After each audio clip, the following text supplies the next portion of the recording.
ini orang cukup berbahaya karena waktu dulu Indonesia cuma 2 orang yang melakukan state sponsor terorisme, Pak Harto dan Pak Murdani. Jadi dia mengawasi saya, istilahnya. Dan saya waktu itu kan tidak bisa, ya karena itu kedekatan kita sama dunia shadow yang saya bilang itu karena beliaulah yang mengajari langsung. Dan hari pertama saya ingat ditanya karena ya, apa tugas intelijen? Gitu, saya bilang. Di akademi kita bilang bahwa intelijen adalah first line of defense. Jadi first line of defense ini pertahanan garda terdepan dari sebuah pertahanan itu adalah intelijen. Nah, first line karena itu intelijennya itu harus mengendusnya tajam. Kita bukan intelijen, ada 6 fungsi intelijen, salah satunya spy, salah satunya mata-mata. Jadi kita bedain gitu ya.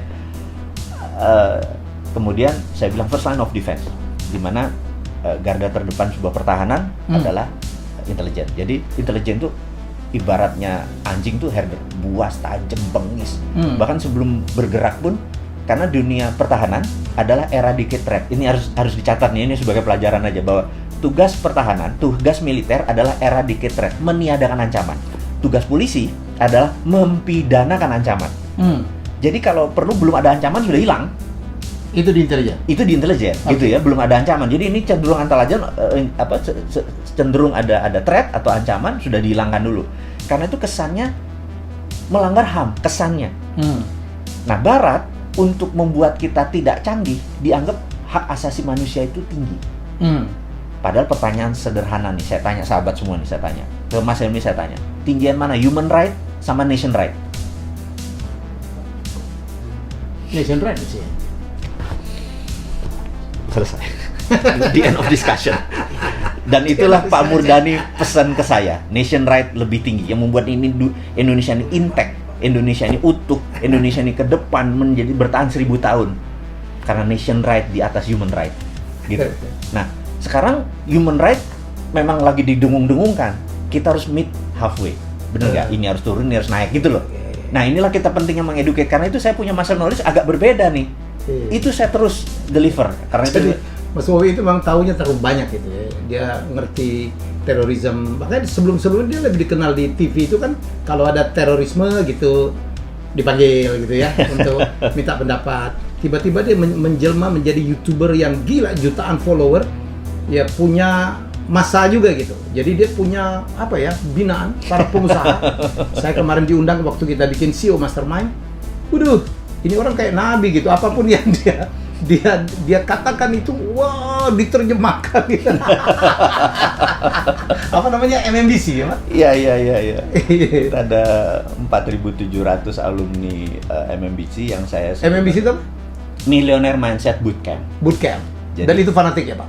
Fanatik sekali, karena kan kita tuh merasa bahwa kita tuh pengen bersama-sama orang selected person. Jadi gini, kenapa harganya harus 7 juta, 6 juta, 8 juta? Dan mahal gitu ya? Mahal sekali. Karena kita memang ingin mereka yang berkumpul adalah mereka yang mau sacrifice. Jadi dalam bisnis itu, dalam investasi itu bukan how much money you can get, tapi how much money you willing to sacrifice. Kalau mereka cuma berani sacrifice-nya 100.000 ya dapatnya 100.000, apalagi mereka yang moderat, modal dempul urat gitu ya. Yang cuman gratis dong, kenapa, ini kan ilmu gitu. Ya lu dapat yang gratis juga, lu nggak dapat ini. Tapi kalau dengan yang 8 juta lu sacrifice, Anda akan mau dapat the most. Nah, dengan 300 orang ketemu bareng yang masing-masing mau sacrifice 8 juta, terus mereka 3 hari 3 malam ngumpul bareng. Habis itu bisnisnya ribuan dan berapa kali itu menjadi power. Jadi gitu. saya ngalamin, saya diajak oleh Mas Wowi, kemarin kita bikin bulan Maret ya? Maret itu kita bikin CEO Mastermind. Fee-nya, investasinya 14 juta. Ya ikut 100 orang. Gila. Dan disyaratkan omzet minimal 5 miliar. Saya gila tuh, ada satu orang ketemu, bapak-bapak, omzetnya berapa Mas? 1,4 triliun. Iya betul. Ikut. Dan fanatik, nggak pernah komplain, nggak pernah ngomong kemahalan gitu. Dan malah waktu itu kita mau bikin kelas lagi tentang how to do the pitching gitu. Ya, komunikasi. Itu langsung penuh tuh ya. Nah, ini pitching tuh penting sekali karena bagi teman-teman pebisnis, kita tahu dari 1.000 orang hanya 17 orang di Indonesia yang pebisnis. Tapi pebisnis kita ini kita pengen scale up. Betul. Iya kan, kita pengen scale up. Nah, kelemahan yang paling kita berdua kita udah mereview dan nanti teman-teman nanti kita pengen contribute ke teman-teman adalah kelemahannya adalah di pitching. Karena pitching itu harusnya dengan kurang dari 5 menit investor udah dapat aha momennya. gitu kan? Atau bahkan kalau lebih powerful lagi 3 menit. Udah cuma 3 menit dapat dapat wow. Terus wow, itu gue mau. Iya, gue mau. Wow, itu gue mau. Nah, kita ini pengen saya merasa mengusulkan, dan Mas Helmi juga mengusulkan kita gini. Jadi teman-teman, kita akan membuat pitch deck ini menjadi serial workshop. Jadi mungkin ada YouTube-nya, mungkin ada kelasnya, gitu ya. Penting sekali karena 3 minutes itu can change your life. Nah, itu yang kita mau ini. Jadi setuju nggak, gimana nih? Oh iya. Jadi ini yang sedang saya siapin dengan Mas Wowi. Saya tahu banyak sekali ide berkeliaran di luar sana gitu, tapi kan butuh bantuan modal, butuh angel investor gitu. Mencari investor itu sulit loh, minta waktunya sulit. Nah, kadang-kadang kita kan ada sebuah kebetulan, ketemu di tempat parkir, di kawinan, di lift gitu. Oh, ketemu nih investor, ketemu Gita Wirawan, ketemu Sandi Uno, ketemu Pak Dahlan Iskan, and so on gitu. Barangkali cuma punya 3 menit, Pak, gue punya gini-gini, mau nggak Pak? Saya butuh gini-gini, in 3 minutes, gue mau. Itu yang kita latih ya Pak. Itu gini, karena ini yang menarik gini. Banyak pelatihan di luar sana yang melatih bukan walk the talk. Walk the talk itu adalah orang yang mengerjakan apa yang dikatakan. Ini sudah melakukan. Yang sudah melakukan. Nah, banyak sekali teman-teman nggak salah, mereka mengajarkan, dapat pelajaran, tapi waktu diaplikasikannya agak kurang membumi. Karena ya yang mengajarkannya berilmu, tapi bukan berpengalaman. Nah, kita tuh ingin teman-teman nanti kalau join adalah yang mengajarkan adalah berilmu dan berpengalaman. Apa yang kita datengin benar-benar tadi seperti Pak Gita Wirjawan yang kita datengin, Mas Irwan Musri, kalau benar-benar orang yang benar-benar do the talk gitu ya. Sandi Uno gitu. Ini yang kita pikir mereka jadi saya tuh kalau invest semua yang kayak gini. Sisi lain. Jadi beliau ini coach juga gitu. Ya kan? Waduh, pengikutnya luar biasa dan dirawat sama beliau gitu. Wah, sabdanya beliau itu dibahas gitu. Ini kata coach kita gitu. itu di other side, dan saya nggak pengen sebenarnya. Mas Wowi itu banyak banget. Dia punya rumah yatim ya Pak ya? Ya. Rumah yatim. Jadi membantu berapa anak yatim? Jadi saya tuh berhutang sebenarnya sama kehidupan ini, berhutang banyak. Jadi saya tuh nenek saya dari ibu saya dan nenek saya dari bapak saya, dua-duanya udah 70 tahun belum pernah berhaji. Saya memutuskan waktu tahun 96 Haji Akbar waktu itu, saya memutuskan menghajikan mereka semua. Jadi dalam haji saya itu, saya memang tidak terpikir untuk melaksanakan haji buat saya, karena mau tawaf, mau itu segala macam, mbah saya pasti kerepotan. Jadi saya lebih nolong ke mereka lah, saya cuma yang fardu-fardunya aja gitu ya. Nah, puncaknya adalah waktu lempar jumroh. Bayangin, dulu Mina masih 1 loh, sekarang 2 aja masih ada yang korban gitu ya, masih 1. Jadi bayangin ini tahun 25 tahun yang lalu. Nah, di momen itu mbah saya waktu mau berangkat, dia bilang, "Le," manggil saya Tole, "Le, belum mbah," gitu, udah sekitar 2 gitu. Terus saya gelisah karena mbah saya mau lempar jumroh gitu, 72 tahun bayangin. Terus saya baca Quran, tapi terjemahan. Biasa kan kita nih wudunya kurang ini. Jadi nggak Arab yang itu belum canggih. Saya baca surat Al-Kahfi, itu cerita tentang Nabi Musa ketemu sama Nabi Khidir, terus Nabi Musa belajar sama Nabi Khidir. Terus intinya Nabi Musa gagal karena banyak nanya gitu kan, padahal syaratnya nggak boleh nanya. Nah, akhirnya dibuka sebuah rahasia sama Nabi Khidir, kenapa harus memperbaiki rumah yang Nabi Khidir bilang itu milik anak yatim, dan dia anak yatim itu ada harta. Sambil stabilo, anak yatim ada harta. Saya stabilo uruk-uruk gini. Ini menarik nih, ini kan password versi saya ya. Versi saya beragama, saya bukan orang pinter, walaupun yang pesantren kan mbah-mbah saya yang ngajari saya, ini password nih, saya nggak usah analisa lagi, nggak usah pakai arti-arti, saya pakai oke. Terus saya kaul, saya tuh punya 11 toko namanya Mirah gitu ya. Toko swalayan, dulu kan tokonya belum swalayan, dulu toko kelontong tuh kan harus ada yang nunggu, mau beli apa, kayak kongkoh lah, mau beli apa harus kita layani. Toko swalayan masih nggak ada, kita mungkin pertama yang punya 11 gitu ya. Nah, saya niat, dalam hati saya bilang sama, kan adik saya yang ngelola, saya bilang pulang 1 saya mau jadiin rumah yatim deh, gitu, karena di rumah yatim ada harta. Dengan miara anak yatim saya jadi tajir nih. Itu di kepala saya ini trading sama Tuhan. Ini saya jahat nih gitu ya. Kemudian udah itu saya taruh, terus saya lihat kok agak sepi. Saya bilang, "Bah, bismillah yuk, berdua berangkat." Saya gandeng mereka berdua. Terus apa yang terjadi? Ini true story, sampai merinding saya. itu di apa, kan ada lingkarnya jumroh Aqobah itu kan ada ini. Mbak saya tuh sampai nempel Bismillah Allahu Akbar. Jadi cengkling saya bilang kok kosong ya gitu. Udah pulang lagi, terus teman-teman jamaah yang lain, loh udah jumroh sudah, Mbak bisa kosong kok kata Mbah gitu. Mereka ke sana balik lagi, mana penuh. Saya bilang, ngerti nggak? Something. Nah saya bilang, wah, gua harus komit nih sama ini. Pulang, satunya saya jadiin rumah yatim. Namanya Yayasan Husnul Khotimah awalnya. Terus karena saya nggak ngerti manajemennya, ada sahabat saya dari pesantren Hidayatullah itu yang memanage ini softwarenya, ini hardwarenya nih. Nah bertahun ternyata kita sering kelebihan, jadi kelebihan beras, kelebihan anaknya cuma 47, dapatnya 3 ton gitu. Akhirnya kita ngasih ke Cilember, Cilodong, ngasih ke pesantren-pesantren yang lain. Sekarang ini sudah 90 pesantren yang anak-anak kalau 100-an atau 50-an sekitar 6.000 ya. Karena nyumbangnya ke kita ubah akhirnya menjadi Rumah Yatim Indonesia. Nah, sumbangan ke sini. Yang jadi masalah kita bukan seperti Basnas, seperti rumah zakat yang uangnya dikumpulin. Kita dapat 1 miliar bulan itu habis, dapat 2 miliar bulan itu habis karena kita nggak pernah saving. Emang untuk distribute, bukan untuk ngambil terus ambil turunannya. Itu bukan kita banget. Jadi cara ngelolanya ya versi kita, versi Sontoloyo lah. Itu jadi kita punya. Nah, alhamdulillah saat ini baru berapa 6 ribuan kira-kira. 6 ribu rakyat ya. Nah, tapi kita cuma manajemen dan memberi tiap bulan sih antara 3 sampai 5 miliar sumbangan orang. Nah, yang jadi masalah kalau kurang kita nelpon kita ya, karena itu kita suka mohon maaf sekali lagi. Ini mungkin ada confession ya, pengakuan dosa kepada teman-teman semua. Kenapa saya punya holding di Singapura? Karena di Singapura kalau di Indonesia kan kalau Mas Helmi untung 10 miliar, 25% diambil untuk pajak. Ya. Benar nggak? Kalau di Singapura cuma 11. Jadi terkadang saya akuisisi dari sini, jadi ada selisih 7% buat Rumah Yatim Indonesia. Dari ngerti ya maksudnya? Ya. Jadi saya sebenarnya transfer pricing, sebenarnya saya nakal, tapi itu bagian saya gini, saya merasa kalau duitnya 10 miliar 25% diambil kan 2,5 miliar. Buat Gayus kepala gue nyut-nyutan gitu loh. Buat Gayus 1 M aja deh gitu ya buat yang ini ada gue ambil cara lain. Jadi saya begini, ini confession, saya bilang bener kata Mas Helmi, kalau nggak dipanggil Mas Helmi, saya nggak akan pernah terbuka, saya tetap misterius, saya tetap di belakang, saya tetap orangnya shadow, bener nggak? Di sini saya bukanya sekalian confession bahwa kalau short balance-nya, anak-anak bilang, Pak, bulan ini agak kurang, oke, gue harus ngambil dari yang sisi yang sini. Dan nggak semua pajak itu Gayus loh, iya makanya.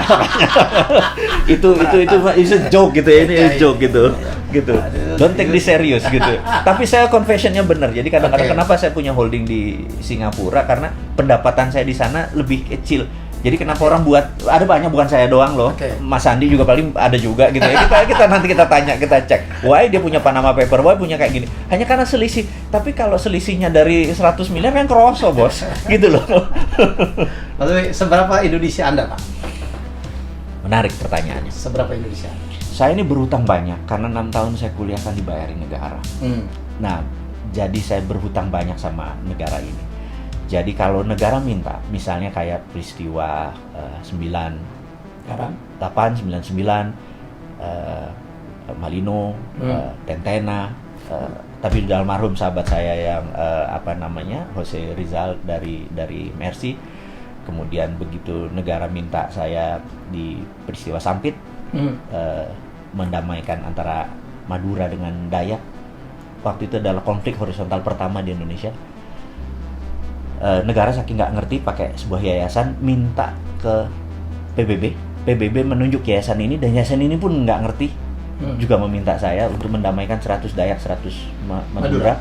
Kita menggunakan teknik ini, dan sampai sekarang saya kalau ke Sampit udah kayak keluarga gitu ya. Kalau ke Ambon juga sama gitu. Dan kalau negara minta di 2004 di mana 26 Desember tsunami, besoknya itu saya sudah di Mualaboh gitu ya. Udah 3 bulan. Nah, ini ada sahabat saya yang sekarang ini udah bintang 2 nih, waktu dulu masih mayor gitu ya. Nah, yang brother nikahin jangan disebut namanya, nanti jualan dia. Oh iya. Karena itu ada terbukti buat 3 bulan kita di sana, kita nggak tahu dia pangkatnya apa, kita kok contribute gitu ya. Nanti teman-teman bisa kesaksian. Saya jadi MC nikahin, bukan saya nikahin. Iya, oke. Saya nikahin itu lain, beda Pak. Gitu ya.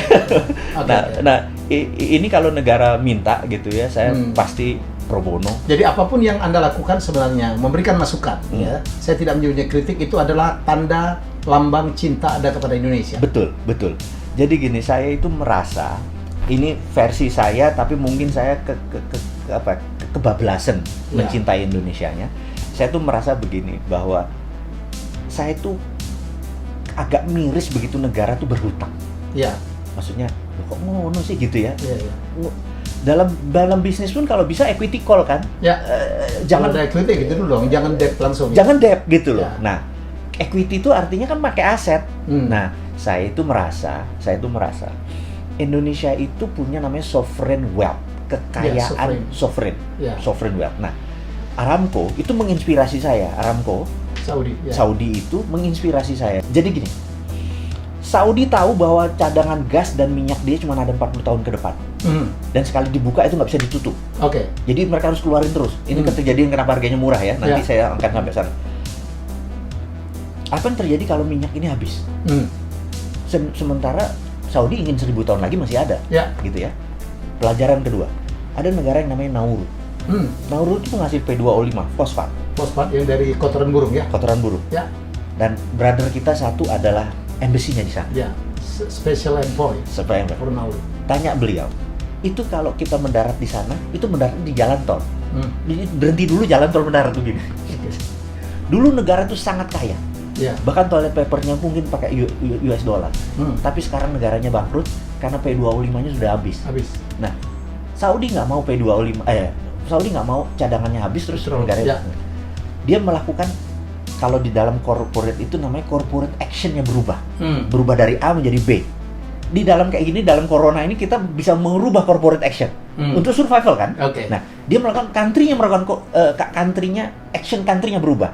Yang tadinya petrodolar, jual petrol dapat dolar, dia forward.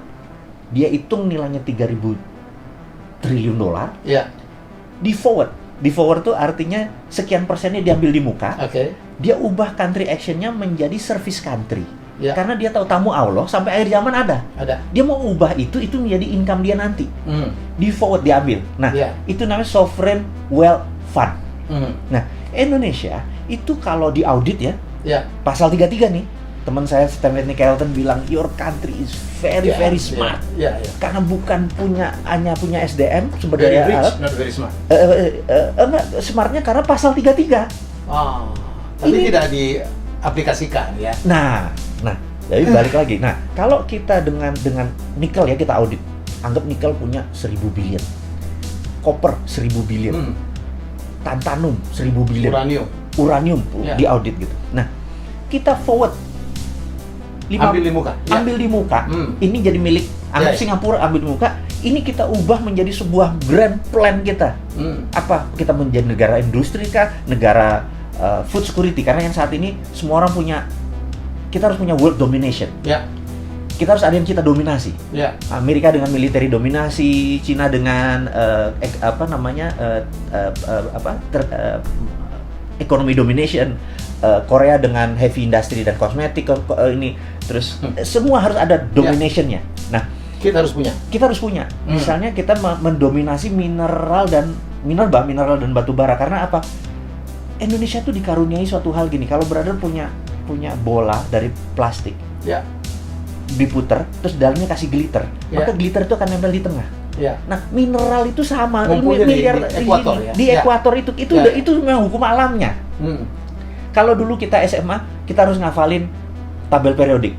Kita hari libur nanti kita rebus kubis Prancis gitu kan, HELE gitu kan, besok minggu cari Sri Bagiana. Saya nggak tahu teman-teman masih ingat nggak pelajaran fisika itu, kimia itu. Nah, ini semua ada, mulai dari yang berat, yang ringan, yang rare earth, yang segala macam ada. Nah, itu di audit.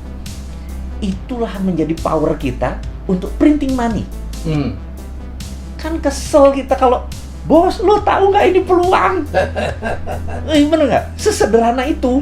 Dan lu punya power. Gue nggak punya power. Gue cuma bisa ngomong-ngomong aja di sosial media. Makanya saya challenge. Semoga ada yang mendengar, Pak. Iya. Saya pikir ada yang mendengar, Pak. Harus. Nah, kalau ini dengan sosial media nanti kita ini adalah ini saya mudah-mudahan kedenger vibrasi saya. Saya bukan mau kaya. Dari situ saya bukan mau jabatan politik. Saya bukan public servant, bukan gue banget melayani orang itu, bener. Brother tahu kita udah lama. Saya bukan, jadi bayangin kalau Pak Jokowi, gue nggak bisa kayak dia. Pak Jokowi ya, kalau ketemu 10 orang nggak pakai sepatu, Pak Jokowi bisa copot sepatu menjadi sederajat. Lu nggak bisa? Sih nggak bisa. Ada 10 orang nggak pakai sepatu, gue nggak bakal copot sepatu gue mendingan beliin 10 dia sepatu supaya kita sama juga. Tapi gue nggak mungkin turun. Kan saya nggak ada humble-humblenya. Gimana gue bisa jadi presiden? Dia bilang nggak mungkin. Tapi konsep kita ambil.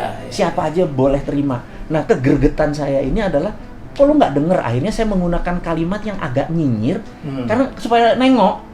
Jadi kan kadang-kadang dan Anda tahu bagaimana melakukannya. Suara Anda itu Pak di narasi video itu sinis. Nah, ini menarik nih. Nah, teman-teman, ini saya mau cerita. Ini gurunya. Ini gini ya. Ini gini. Misalnya teks itu teman-teman yang buat, saya ada tim yang buat, saya harus marah. Padahal saya kan orangnya happy, saya nggak ada masalah sama kehidupan ini, bener nggak? Gue nggak ada masalah utang, gue ada masalah ini, rekening gue oke aja gitu loh. Happy aja, terus saya harus marah gitu. Ini teman-teman, ini note-nya, ini beliau yang ngajarin. Jadi saya di depan kaca, saya ingat kata-katanya Mas Helmi. Mas Howie, Mr. Bean itu sebelum syuting, itu 30-60 kali di depan kaca dia action, sampai dia ketawa, dia baru take, baru ambil. Oke, saya bilang, gila, gua berdrama nih, saya bilang gitu.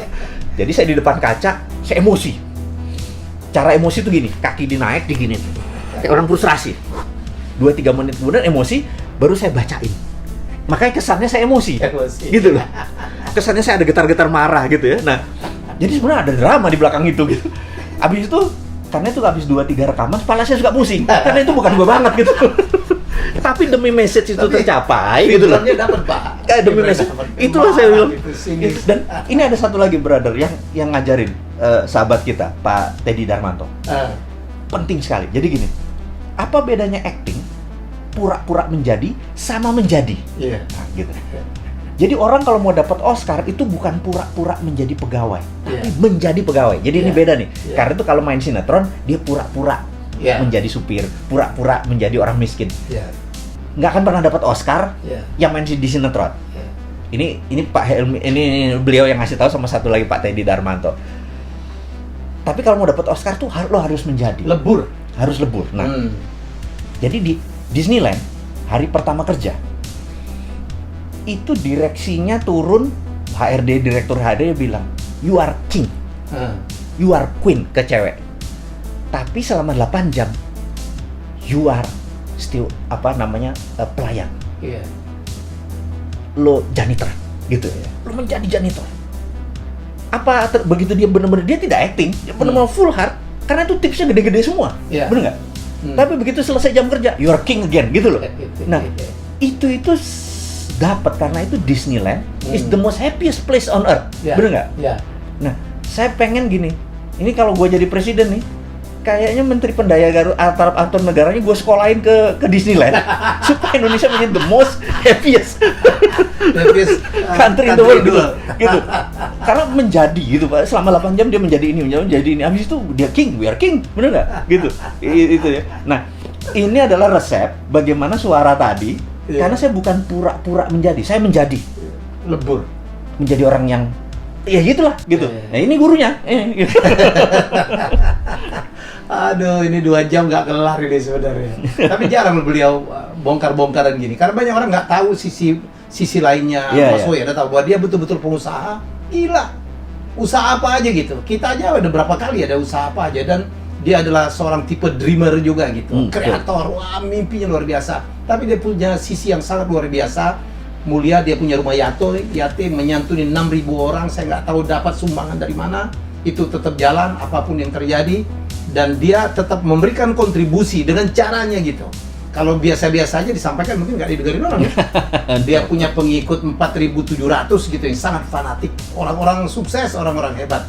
Ya orang-orang yang sangat positif. Dan saya alhamdulillah masuk ke dalam lingkungan ini. Dan kemudian, ini barangkali kita bahas berikutnya aja. Orang nggak banyak tahu. Orang kan ada yang ngomongnya bagus. Ya tapi perbuatannya tidak mendukung. Beliau ini sama nih, walk the talk. Walk the talk aja udah salah. Walk the talk itu adalah orang yang menjalankan apa yang dia sampaikan. Beliau orang itu, tapi beliau ada bonus satu lagi. Nyari walk the talk aja susah. Beliau adalah seorang penulis yang baik. ada penulis nggak bisa menyampaikan, ada orang menyampaikan bagus, beliau penulis yang baik, termasuk nulis novel. Wah, saya baca betul, ih gila. Saya bilang teman saya satu di tulisannya lebih bagus dari saya tentang apa Ferrari yang dicuri itu ya. Grand Theft Ferrari. Grand Theft Ferrari. Ferrari. Itu Ya. cerita nyata nggak sih? Cerita nyata yang didramatis. Jadi iya, jadi ceritanya itu true story. Jadi sahabat saya dulu namanya I sebenarnya, dia suatu hari dapat, bapaknya adalah titik-titik pajak. Jadi zaman tahun 80-an, jangan tanya kalau ini kan belum seketat sekarang ya. Dia tuh sekolah dibayari oleh orang tuanya, dikasih 150.000 untuk 4 tahun, dolar artinya ditaruh di muka. Nah, dia spending ini untuk barang-barang mewah, termasuk Ferrari tadi. Suatu hari saya nggak kenal dia. Sekarang saya nanti bawa kenal ini lo orangnya gitu ya. Sekarang ini my partner in crime gitu ya. Ini true story. Nah, terus saya dari dulu memang di San Francisco di Amerika, karena ikut Permias tuh anak-anak bilang, lu kalau ada problem orang ini aja, ini orang ini problem solver. Ini problem solvernya dalam arti nakal. Ini saya kasih contoh sebelum dia nih. Nah, problem solvernya misalnya gini. Suatu hari saya kedatangan satu anak Cina gitu ya. Saya kalau ngomong bener, karena memang rasnya Cina dan orangnya, tapi dia sahabat saya, dia pemilik bank. Dia datang bilang, iya gue tahu, lu ngapain di sini? Bokap gue belum ngirim duit. Terus lu mau minjem gue duit? Minjem gue duit? Enggak sih, katanya kalau sama lu ada ide. Gimana? Pacar gue di Oregon, ulang tahun. Gue nggak ada duit. Lu ada ide nggak? Itu mercy lu tuh. Ini sini kuncinya. Mau diapain? Jadi saya colong peleknya, saya taruh mobilnya. Lo asuransi kan? Asuransi. Kemudian asuransi kan bayar, terus peleknya saya balikin lagi gitu ya. Jadi dia dapat $2.000 waktu itu, ngakali asuransi. Wah, thank you ya bro gitu. Itu kan bajingan sudah. Di Amerika kita punya ilmu kayak gitu. Tapi itu dark side. Sisi lain, the other flip of Mardigu, yang makanya saya bilang wudhu saya nggak pernah penuh gitu ya. Dosanya banyak gitu ya. Terus, nah ini juga sama. Jadi sudah dari mulut ke mulut kalau ada problem. Nah, tahu-tahu ada telepon saya dari Kansas ini, saya bilang, oh iya, gua nggak tahu siapa lu, saya bilang kayak, nggak, gua ada masalah. Ya masalah lu jangan kasih ke gua bisa kasih lu $5.000. Oke, saya bilang kalau $5.000 we are talking, dia bilang gitu. Gini, nyokap gua sekarang di LA, 2 minggu lagi ke Kansas. Kalau dia ke Kansas tahu ini barang, dia ngamuk pasti. Terus, tolong bawa mobil ini, lu umpetin, kata dia kayak gitu. Dah, saya sedang, iya, gua kasih lu $5.000. Kansas SF, bro. Itu kan 4 negara, 4 time zone kan? Amerika kan hampir 6 kan? Ini 3 time zone gitu. Wah, 2 hari 2 malam nih. Iya, 2 hari 2 malam nih, gitu ya. Terus itu November lagi. Waduh, udah mau musim dingin kan? 5.000 kurang kali, tapi gue tambah di tengah-tengah, gitu. Oke. Saya panggil teman saya si B ini, bro, join apa? Bebelah yuk kita. Oke. Cuman jadi naik pesawat, dibayarin sampai sana, itulah ketemu dia. Bilang, ini kunci, ini fulus, jalan ke Red Ferrari Testarossa gitu ya. Oh, jalan. Kita ada poin ketemu di Tacoma, saya lupa nama daerahnya. Tacoma 2 jam kira-kira dari Kansas. Kita pakai poin, kling, telepon. Bos, gue udah di sini, gitu, ngabarin. Oh, oke. Klik pas telepon, dia jawab, udah sampai sana, oke, you on your own. Maksud lo apa? 5 menit yang lalu gue laporin bahwa mobil gue kecolongan. Jadi gue mau ambil asuransinya buat nyokap gue, nanti tanya duitnya mana, bener nggak? So you're on your own. Hilang. Anjir, gila, kita bawa stolen car. Dan itu belum ada dalam cerita Amerika tahun 88 mencuri mobil mewah. Kansas lo ini, bener nggak? Kita bilang, gila bro, nanti dikejar pakai chopper kita kan. Jadi kita bawa stolen, jadi kita dipaksa jadi penjahat. Self defense kita. Teman saya si B bilang, wah gila, ini harus kita ngapain? I don't know. Terus begitu kita mau jalan, kita tadinya mau terus Boulder ke Dallas, Colorado, terus ambil Utah. Tetap kebaca nih. Kan orang kalau stolen dari tengah, ini Midwest ini. Itu kalau nggak ke Miami, ke California. Iya. Ini kebaca banget gitu loh. Tapi ini tahun 88, nggak kayak sekarang gitu ya. What do we do? Akhirnya kita ke utara ambil, ke Wyoming. Nah, kan utara, Montana, Wyoming. Sepi dong, Bob. Redneck semua, kita Asia pakai Ferrari, lu bayangin gitu. Nah itu cerita. Nah itu cerita basicnya. Kemudian kita kasih drama karena setiap jalan sih. Tapi ini true story. Setiap jalan Benny selalu nelpon. Saya bilang, lu nelpon siapa sih? Dia ini lover boy. Lover boy itu maksudnya doyan tebar pesona, TP gitu ya. Ya sudah, saya jalan terus, wah ada cewek satu Manado, cakep gini segala macam, gue ngincer dia nelfon, sebenarnya nelfon, namanya cowok lagi jatuh cinta, lagi TP begitu, bocor kan? Aduh gila lu, ada orang tahu satu lagi mengenai ini, bener nggak? Ya gitu. Nah, yang menarik, saya lompatin ceritanya. Yang menarik adalah kita suatu hari sudah short semuanya, kita perlu partner in crime another. Kita putuskan ini datengin aja deh, bener nggak? Waktu itu kita di Utah. Begitu dia datang, cep, gua shock, karena dia mantan gua. Yang kita harus putus. Ini real story atau ini real story? Mantan gua yang putus karena beda agama. Dia Manado Kristen, kita beda agama. Dan kita nggak bisa bilang bahwa kita kenal dong. Gak enak sama Benny. Lo tau dramanya gimana dong, nahan masih cinta karena putusnya karena putus dipaksa. Putusnya menarik, jadi baru pacaran ini di rumahnya. Ini saya ceritain, ini kurang ajar nih dipanggil gue jadi open up something gitu ya. Jadi ada satu momen di mana udah deket. Terus saya mau datang ke ngapel lah ceritanya, si tante keluar. Apa kabar? Nah, itu terus baik kan gitu. Duduk kan. Dia lagi mandi gitu. Setengah jam nggak keluar, saya bilang. Terus dia keluar. Sebentar ya. Ini ada Kartini. Ini bagus dia, oh mama, oh papa gitu. Dia masuk lagi ke dalam. Saya baca oh mama, oh papa. Sampai habis itu. Dia keluar lagi. Gimana? Udah baca oh mama, oh papa. Apa? Itu ceritanya adalah tentang suami istri menikah 25 tahun. Happy tapi tanpa cinta karena dijodohin, tapi bahagia gitu. Singkat cerita, dia keluar lagi. Kamu ngerti ceritanya? Ya ngerti tante. Tante cuma mau bilang, kalau ada cinta tanpa perkawinan, pasti ada perkawinan tanpa cinta gitu ya. Jadi kamu ngerti dong maksud tante. Jadi halus banget ya. Oke. Nah, itu ketemu lagi, bener nggak? Yeah. Itu ketemu lagi dalam waktu periode yang sangat dekat gitu, ketemu lagi gitu. Inilah membuat ini jadi komedi romance thrill. Jadi saya sebenarnya bukan creating, saya memorizing. Jadi beda. Tapi nih. Bapak nulisnya keren banget, Pak. Saya kan penulis novel ya. Jadi, waduh, gayanya itu apa ya? Nakal gitu kan. Ya, jadi kayak dulu Bondan nulis juga aliran gitu ya, Pak. Iya. Tapi kadang-kadang kayak Nick Carter juga tuh. Kebablasan juga. Gitu. Jadi ini luar biasa. Jadi saya nggak pernah bertemu orang demikian lengkap. Dia melakukan apa yang dikatakannya dan menulisnya sama hebatnya. Ya, saya berharap Grand Theft Ferrari atau Ferrari curian itu segera menjadi film ya, Pak ya. Pengen kita bikin Netflix aja, Pak.